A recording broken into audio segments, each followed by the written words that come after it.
आज की ताजा खबर में आगे बढ़ेंगे। पेट्रोल और डीजल की कीमतों में आज इजाफा हुआ है। सरकारी तेल कंपनियों ने तकरीबन 22 दिनों के बाद आज पेट्रोल की कीमतों में इजाफा किया है। इसी के साथ डीजल की कीमतों में भी मुसलसल चौथे दिन इजाफा किया गया है। दारहुकूमत दिल्ली में आज पेट्रोल की कीमतों में 20 पैसे का इजाफा किया गया है। इसी के साथ ही डीजल आज 25 पैसे महंगा हो गया है। साथ ही मुंबई में पेट्रोल 21 पैसे महंगा हो गया है। इंडियन ऑयल कॉरपोरेशन IOCL के मुताबिक इस इजाफे के बाद अब दिल्ली में पेट्रोल 101 रुपए 39 पैसे फी लीटर, जबकि डीजल 89 रुपए 57 पैसे फी लीटर फरोख्त हो रहा है।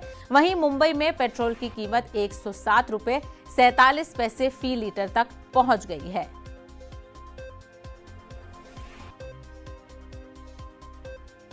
तो पेट्रोल और डीजल की कीमत आसमान छू रही है। वहीं छोटे से वक्फे के बाद फिर से पेट्रोल और डीजल की कीमतों में इजाफा किया गया है। आपको बता दें कि पेट्रोल और डीजल की कीमतों में आज सरकारी तेल कंपनियों ने तकरीबन 22 दिनों के बाद इजाफा किया है पेट्रोल की कीमत में। इसी मामले में बातचीत करेंगे हमारे नुमाइंदे विनीत, जो इस वक्त हमारे साथ जुड़े हैं। विनीत, हालांकि 22 दिनों का गैप लिया है, लेकिन लगातार पेट्रोल और डीजल की कीमतों में इजाफा तो देखा ही जा रहा है।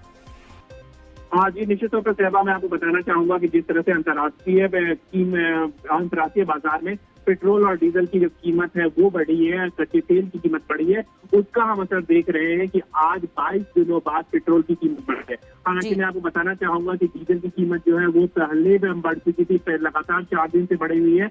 आज डीजल की कीमत चौथी बार बढ़ी है, लेकिन पेट्रोल की कीमत जो है 22 दिनों के बाद पहली बार बढ़ी है। तो साफ तौर पर जिस तरह से अंतर्राष्ट्रीय बाजार में कच्चे तेल की कीमत जो है वो हमें दिख रही है, जो वो लगातार उसी का असर हमें यहाँ देखने को मिल रहा है। इसके साथ ही साथ मैं आपको एक और महत्वपूर्ण बात बताना चाहूंगा कि जिस तरह से पेट्रोल और डीजल की कीमतें जो है वो लगातार बढ़ रही है, साफ तौर पर जो कई लोग हैं, कई संगठन हैं, हालांकि कई राजनीतिक दल भी जो है वो मांग कर रहे हैं कि पेट्रोल और डीजल को GST के दायरे में लाया जाए। हालांकि इसको लेकर के जब हमने पेट्रोलियम मंत्री से बात की थी, तब उनका साफ तौर पर कहना था कि अगर सभी राज्य, सभी स्टेट जो है वो सहमत हो जाए तो इसे लाया जा सकता है। हालांकि उन्होंने यह भी बात कही थी कि इसको लेकर के दो तरह की बातें की जा रही है। राज्य सरकार या कई राजनीतिक दल जो है वो सार्वजनिक तौर पर कुछ और बात करते हैं, और इसके साथ ही साथ जब GST काउंसिल की मीटिंग होती है तब वो कुछ और बात करते हैं, क्योंकि ये जो जुड़ा हुआ मुद्दा है, पेट्रोल डीजल की कीमतों से जो जुड़ा हुआ मुद्दा है वो राज्य के राजस्व से जुड़ा हुआ मुद्दा है। राज्य के राजस्व का एक बड़ा भाग जो है वो पेट्रोल और डीजल से आता है।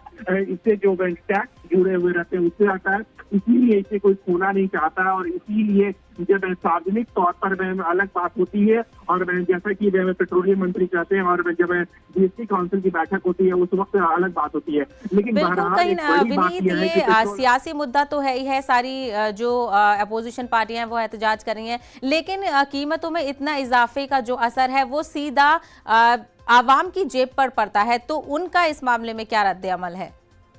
आज निश्चित तौर पर आवाम पड़ रहा है। हालांकि हमें यह भी याद रखना चाहिए कि अगर इसका असर जो है वो आवाम पर पड़ रहा है, लोगों पे पड़ रहा है। और अगर हम देखें पेट्रोल और डीजल की कीमतों से अगर हम देखें तो मल्टीप्लायर इफेक्ट हो रहा है, क्योंकि कोई भी कंज्यूमर गुड्स हो या कोई भी चीज हो वो ट्रांसपोर्टेशन से जुड़ा हुआ मामला होता है। और इसके साथ ही साथ अगर लोग भी ट्रैवल करते हैं तो ट्रांसपोर्टेशन से जुड़ा हुआ मामला होता है। तो निश्चित तौर पर इसका बोझ जो है वो जनता सीधा पर पड़ता है। हालांकि एक बार एक मंत्री ने साफ तौर पर कहा था कि अगर हमें फ्री वैक्सीन चाहिए, हम लोगों को, गरीब लोगों को या फिर जरूरतमंद लोगों को फ्री वैक्सीन दे रहे हैं, तो इसकी जो भरपाई है किसी न किसी और को करनी पड़ेगी। हालांकि ये जो तर्क है, इस तर्क की काफी आलोचना हुई, लेकिन कहीं ना कहीं में एक बड़ी बात है यह जो है जिस तरह से डीरेगुलेट किया गया है पेट्रोल और डीजल को, और उसके बाद कहीं ना कहीं जब जैसा ही अंतर्राष्ट्रीय बाजार में तो लगातार अपोजिशन का एहतजाज भी जारी है, लेकिन उसका कुछ खास असर इस मामले में देखने को नहीं मिल रहा है, क्योंकि फिर आज पेट्रोल और डीजल की